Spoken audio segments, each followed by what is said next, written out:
Can you give us? You've been so controversial this week. Every time I'm turning around Twitter, Facebook, on the news, what's this whole new controversy with Andrew Breitbart? Well, I've been sick for the last 72 hours, and I woke up with a sea of tissues around me, and I check out Twitter, and I see that Alec Baldwin attacked me, called me a festering something on the anus of public It was discourse. no. We can say it. This is no, it's a family hour, but I think anus is okay. I think it's a real word. It's a festering boil, right? An unlanced boil, an anus of public discourse.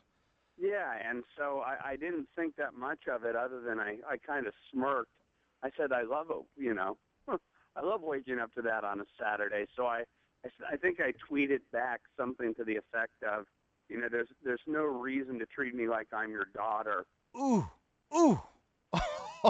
And For those who don't forget it, that's Alec Baldwin had a little problem a year or two ago, a couple of years ago, with his daughter when they got a phone conversation and up that went viral about him verbally abusing his daughter. But he called his 11-year-old daughter a pig, and I didn't think that much of it, but it was a slow news Saturday, and so it got kind of blew up in the Twitter sphere. It got picked up at Mediaite and BuzzFeed and all these other places. I mean, look, I'm just trying to teach people that are conservatives that the left fights, they fight mean, and that you need to fight back. Well, this is all about you calling them out for being rapists.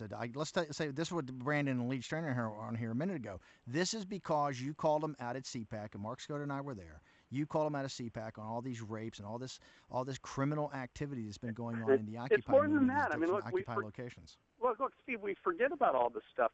Do you remember when Michelle Fields from the Daily Caller was covering Occupy D.C.? Yes, the and AFP. They used the F word, F-U, Michelle Fields. They were intimidating young kids. They were intimidating women. They've raped people. They've sexually harassed people. They've groped people. Those people who come forward at Occupy saying that they've been raped. Go to the town elders or whatever, the town nincompoops at Occupy, and they say, we don't want you to report this to the police. So they're suppressing rape.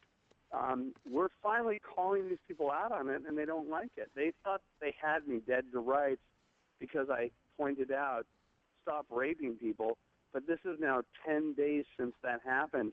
And if you look, they're on the defensive because they've had to own up to the fact that their little utopia is nothing more than anti-women, pro-rape. A dystopia. It's a dystopia.